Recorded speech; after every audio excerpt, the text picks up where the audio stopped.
साथियों, आज मैं आपके बीच आया हूं तो नवकार महामंत्र दिवस की स्मृति आना भी स्वाभाविक है।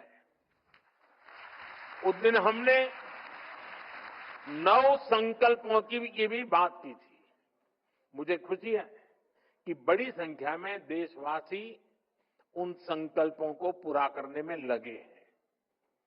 आचार्य श्री विद्यानंद मुनिराज से हमें जो मार्गदर्शन मिलता है वो इन 9 संकल्पों को और मजबूती देते हैं। इसलिए आज इस अवसर पर मैं उन 9 संकल्पों को फिर से आपके साथ साझा करना चाहता हूं।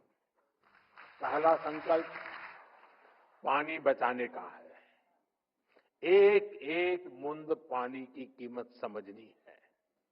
ये हमारी जिम्मेदारी भी है और धरती मां के प्रति फर्ज भी।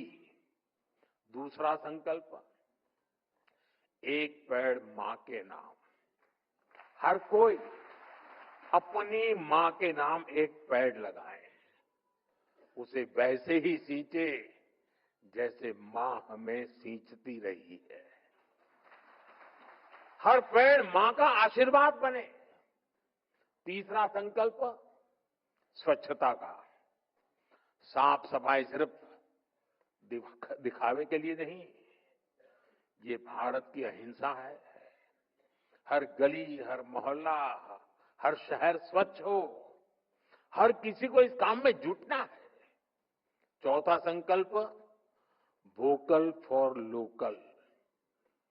जिस चीज में किसी भी भारतीय का पसीना हो, जिसमें हिंदुस्तान की मिट्टी की खुशबू हो, वही खरीदनी है।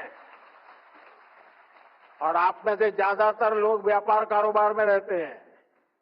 आपसे मेरी विशेष अपेक्षा है, अगर हम व्यापार में हैं तो हमें अपनों के बनाए सामान को ही प्राथमिकता से बेचना है।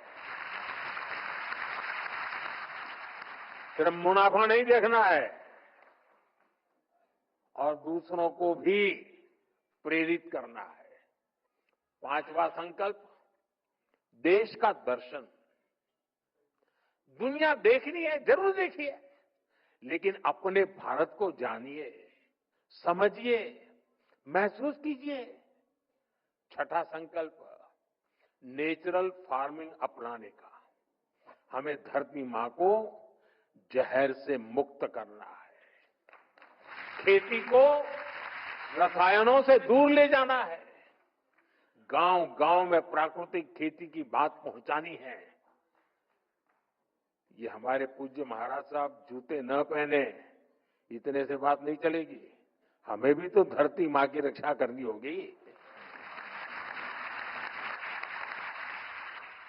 सातवां संकल्प हेल्दी लाइफस्टाइल का।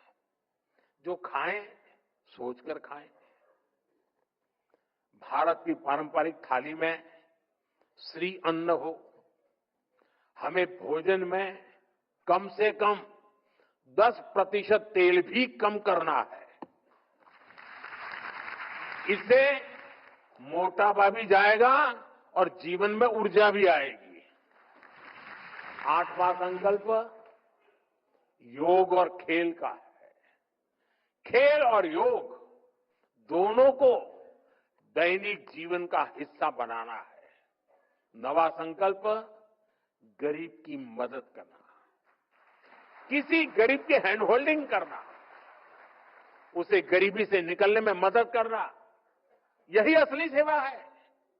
मुझे विश्वास है हम इन 9 संकल्पों पर काम करेंगे तो आचार्य श्री विद्यानंद जी मुनिराज जी को और उनकी शिक्षाओं को भी ज्यादा सशक्त करेंगे।